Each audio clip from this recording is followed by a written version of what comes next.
Hello everyone. I'm Jasmine ma'am and I'm here to assist you with your English language class. First of all, let me tell you that I'm so happy that you all are here and I hope you all are safely staying at home. Yes, of course, our world is undergoing really a tough time. But as Baiju Ravindran says in the ad, that human willpower has always come out victorious and we shall definitely overcome these days too. I would say that for students, this is the best opportunity to explore the new realms of learning, which is now just a click away. And it will be a real fun if we do it together. Let's make the best out of these upcoming days by reading stories, reciting poems, learning new words, discussing and debating different topics, and many more. And as you begin a new phase of your learning, I would like to share a quote by Karl Barth that though no one can go back and make a brand new start, anyone can start from now and make a brand new ending. So I wish you all a very happy beginning here. So, in this first module, I'm here with a very touching story titled as The Portrait of a Lady, written by Khushwant Singh.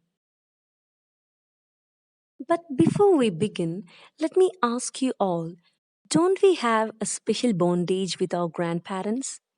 Yes, we do. Especially when we were young kids, we used to spend more time with them rather than anyone else. What can be the reasons? Yes, I can hear many of you telling that they were the ones who could accommodate all our naughtiness. They have told us n number of stories, and most importantly, when we were scolded by our parents, they never failed to come and rescue. All these and a thousand other reasons make them our all time favorite. Now let's begin. So, as I already mentioned, it is a very touching story written by Khushwant Singh about his loving grandmother. And before we read the story, let's have a close look at the author. Khushwant Singh's name is bound to go down in Indian literary history as one of the finest historians, novelist, a forthright political commentator, and an outstanding observer and social critic. Once, the Chief Minister of Andhra Pradesh described him as a humorous writer, an incorrigible believer in human goodness with a devil may care attitude and a courageous mind. Among the several works he published are a classic two-volume history of Sikhs, several novels, and a number of translations and non-fiction books on Delhi, nature, and current affairs. Delhi, Train to Pakistan, and The Company of Women are some of his famous novels. Khushwant Singh was a member of Rajya Sabha from 1980 to 1986. Among other honors, he was awarded the Padma Bhushan in 1974 by the President of India.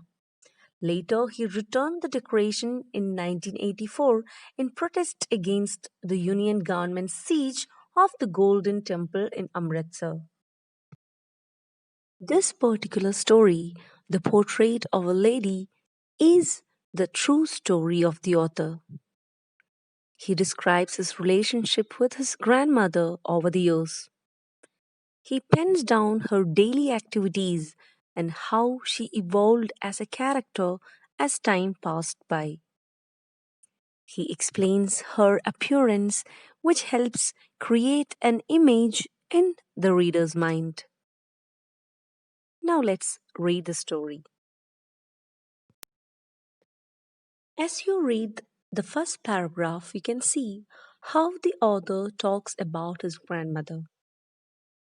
He tells that he had known her for the past 20 years and she had always been old and wrinkled. It was unbelievable for him that once she was young and pretty and even had a husband. Further, he talks about his grandfather's portrait hung on the wall, in which the grandfather wore loose fitted clothes, a turban, and had a long white colored beard that reached his chest. For the other, his grandfather also appeared very old, and he thought that he was someone who could have many grandchildren but not a wife or children. The author could never imagine that once his grandmother was young and pretty. He could not connect to this idea.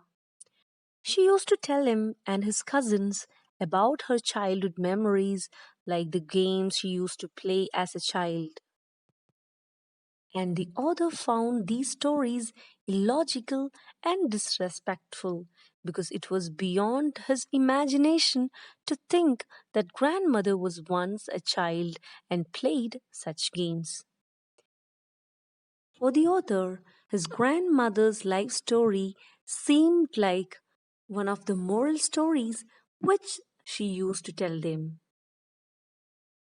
In this part of the story, you can see how the author describes the physical appearance of his grandmother. He tells his grandmother was short, fat, slightly bent in posture, and her face had lots of wrinkles. She seemed so old, and she had been the same for the past 20 years. According to the author, she was beautiful but not pretty. She walked around the house in an awkward way, wearing spotless white clothes with beads of the rosary hanging from one hand, and the other hand rested on her back for support. She had silver colored hair which is not neatly combed and was disorganized. She was constantly chanting prayers. He compares her to the winter landscape in the mountains, which has a peaceful and calm feel. The author says she was a live example of a pure, white, peace emitting entity. Definitely, we should say that the author was so blissful to have such a grandmother at home. Now, let's wait and see what the author talks about his grandmother in the upcoming sessions. I hope the session was helpful to you. Thank you.